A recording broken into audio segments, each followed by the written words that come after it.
What is up, YouTube? Oh, shit. Oh, you tuned in on my channel, man. Thanks a lot for tuning in. This is the Tactical Skiing and Defense channel. Your favorite gun owner, Self-Made J Skills. May God bless each and every one of you and continue to take care of each other. Get to know your gun laws for a traveling person. Get to know your gun laws in your state and surrounding states for traveling purposes. I'd like you guys to like, comment, subscribe, hit the notification bell, and also share my video. I want to thank everybody that's been tuning in with me so far. I'm not going to do my EDC dump on my, of course, today is Bulletproof Sunday, episode 5. I'm on episode 5, ladies and gents. This one is going to be what's going on as far as what's been playing out in the news. Of course, and unfortunately, it was another shooting of a black male by a white cop, which she mistakenly, according to the reports, thought her sidearm was her taser. How she does that is mind-boggling to me. I'm not here to bash the police. Just recently, a young lady got shot. I guess she had messed around and got jumped. And the police was end up calling, and unfortunately she didn't drop the knife in time and they shot her. I wish the young lady would have just dropped the knife, once she saw that the authorities was there, and let them handle it from there. But unfortunately, I guess she was enraged. She had just got jumped, and her retaliation was with a knife, and unfortunately she didn't put the knife down and let the authorities handle that situation once they got there. And unfortunately, she got shot. But in this instance, by me being carrying almost, now it's going on 10 years now, of me carrying a concealed firearm, or if I decide to leave it on and unconceal it. And I've carried different stuff on me other than a gun that's similar to a gun, but it's not a gun. And I'm going to show you that in this video, and I'm going to show you why I don't understand how she mistaked and normally it looks like a Glock in the video because they just released the body cam and it looked like she owns her service weapon is a Glock, which they normally carry the Glock 19 or the Glock 17. I think they carry the 17 full size if I'm not mistaken. So I'm gonna do a replica of that. I have a Glock 19, which you guys seen it on here, minus the sight. It's just your standard Glock with the light on it like they do. So it's the same. Just take off the red dot and put 2 more and make the barrel a little bit longer, make the handle a little bit longer, and you have a Glock 19. I mean a Glock 17, which is the full size. Glock 17, which I have here. No, Glock 17 is the full size. Good God Almighty. Yeah, and 19 is the compact, which I have the compact sitting in right here. I'm gonna play a snippet of the news media, and then I will give you guys my thoughts. And just miles from where George Floyd died, a police officer shot and killed a young, unarmed black man, reigniting outrage and inflaming tensions. Minneapolis, of course, was already on edge as the nation watches the murder trial of Derek Chauvin.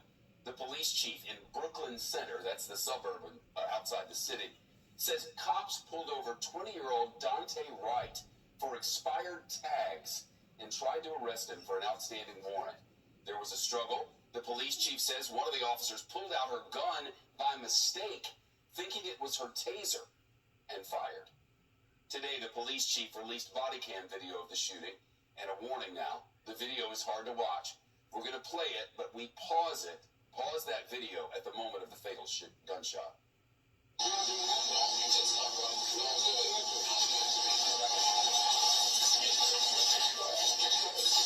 they're actually showing the video now. They're struggling with the young man to try to get him out the car, if I'm not mistaken. Yeah, she does have, and our service weapon is a Glock.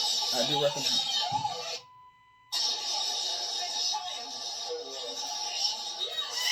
The police chief says he personally.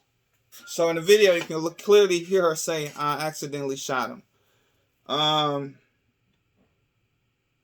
Me and a co-worker was looking at a couple videos that a young man had showed on his YouTube about white, unfortunately, our counterparts getting pulled over. And this one incident was this one guy, he was white.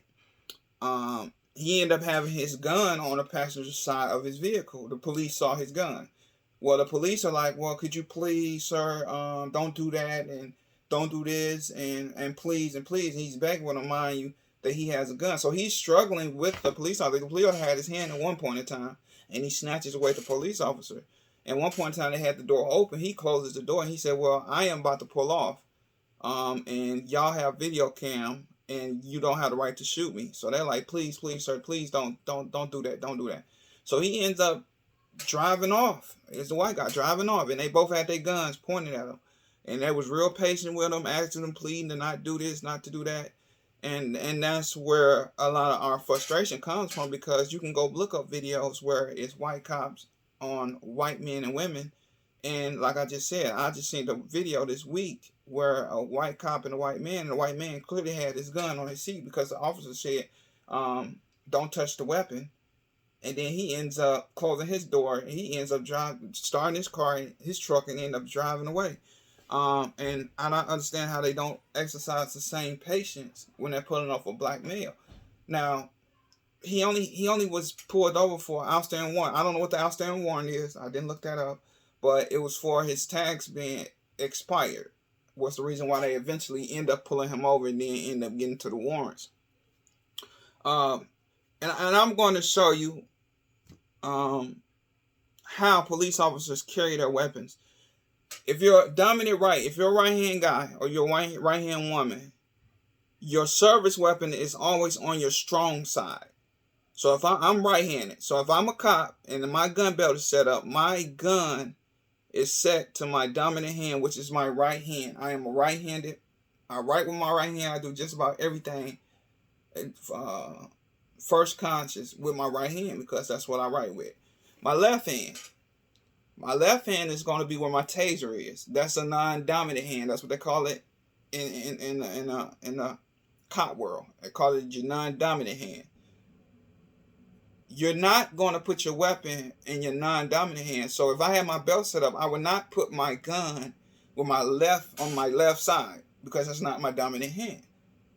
My dominant hand is my right hand. So I'm going to automatically, in first instinct, is if I'm in trouble, I'm grabbing for my right, because I'm right-handed.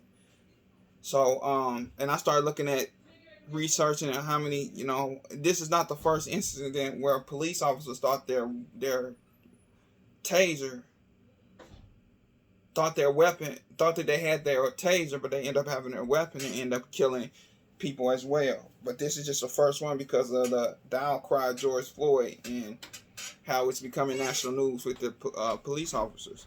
So I'm gonna give you an example of what I mean, and this is a Ace Code, which is a Ace Code Defense.com is where I got this off of, and it's literally, we're gonna play like it's my taser, but it's just a pistol like mace, and you just pull the trigger, and I'm gonna show you. You see that mist, and it sprays. You put a cartridge in here, and it sprays pepper spray. So this would be, I'm gonna play like this is my taser. Now, the weight of a taser, let me clear this for y'all. It does have some in there. See, I just cleared it. So, the weight of a gun with a light on it, because most of them do have lights on their guns, and we're going to play like this my taser. The weight of a gun, the Glock 17, and the weight of a taser is hell of a difference. I'm sorry. It's a hell of a difference, okay? So, if this is my dominant hand, which I'm about to put this on, and I'm actually about to put this on me as well.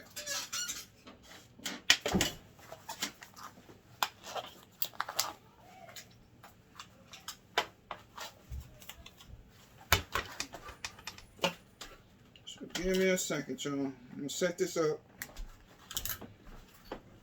as if this is my on-duty police duty belt.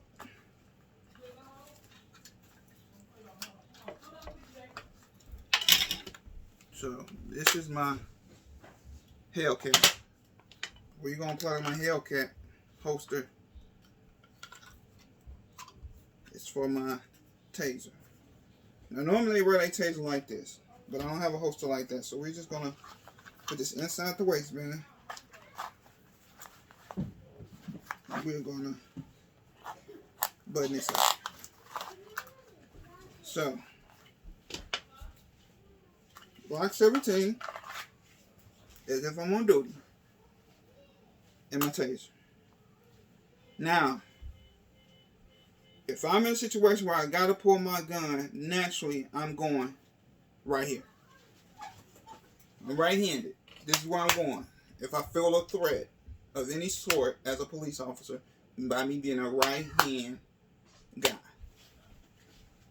Naturally, if I think you don't have a gun and I just need to tase you and kind of get you to where you can apply, I'm going to my left.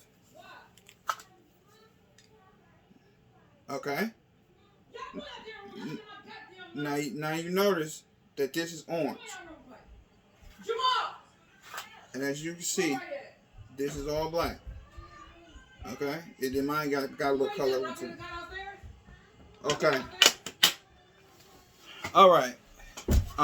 My thoughts on this is I can't understand how she mistakes her gun, as heavy as a gun is, with a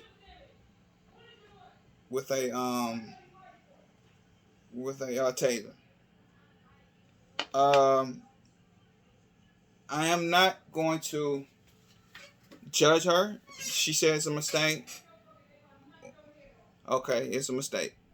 But it's me personally as a father, and I did watch the news conference with the father and the mother when they said that she thought it was her gun, and he said that's unacceptable with a person that's been on the force for 26 years. And I think she's a gun instructor for the police, if I'm not mistaken. And his feelings was that that's not an excuse, and I believe because as a police officer, you have people's lives literally in the palm of your hands with a decision. These are facts. As a police officer, 90% of your job is to communicate with the public. I believe if you're racist and you can't diffuse or communicate with the public, you do not need to be in a line of duty or a quote-unquote police officer. I say that because as I was a kid, I wanted to be a police officer. I did about 2 years ago try out for the Detroit Police Department. I got as far as the background interview, and my next step was to get into the academy. I was not able to get into the academy because they sent me a letter saying that for some odd reason I didn't qualify to be a police officer.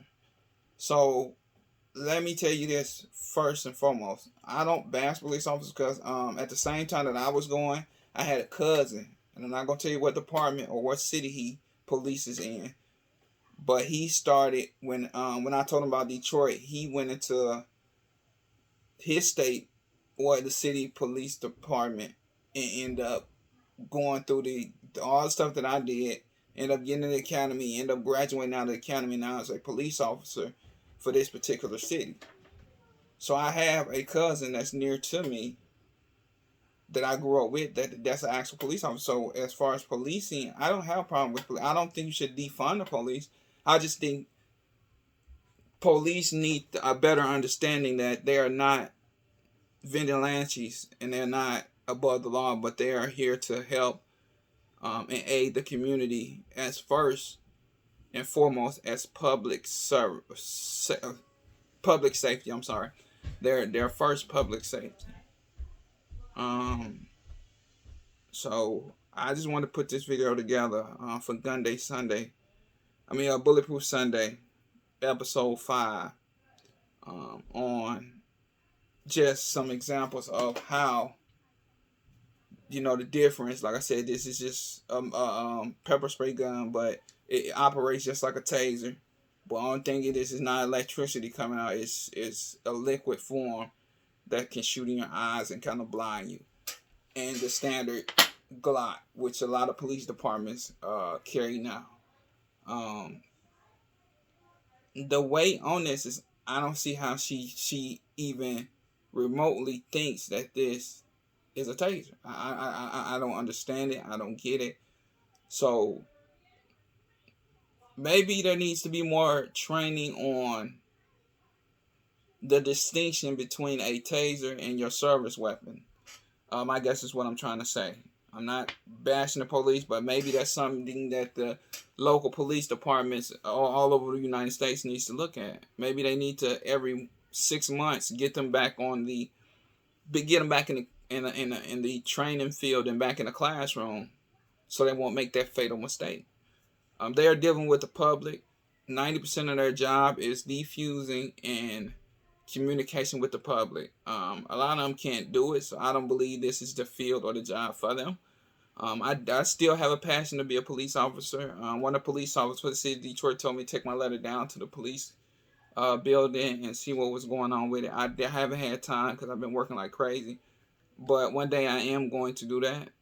And maybe I will become a Detroit police officer within the next year, or be able to go to the academy. I don't know. But we have to do steps, or they have to do steps to keep them trained on communication. Because it seems like cops don't know how to, well, I'm not going to say all, but some cops don't know how to communicate with the public. So if you don't know how to communicate with the public, you're going to always put yourself in a situation with the public where, something like this may happen to another police officer thinking it's their thinking it's their taser, but it's their service weapon. But I am going to get off this. I am wants to, I think it's,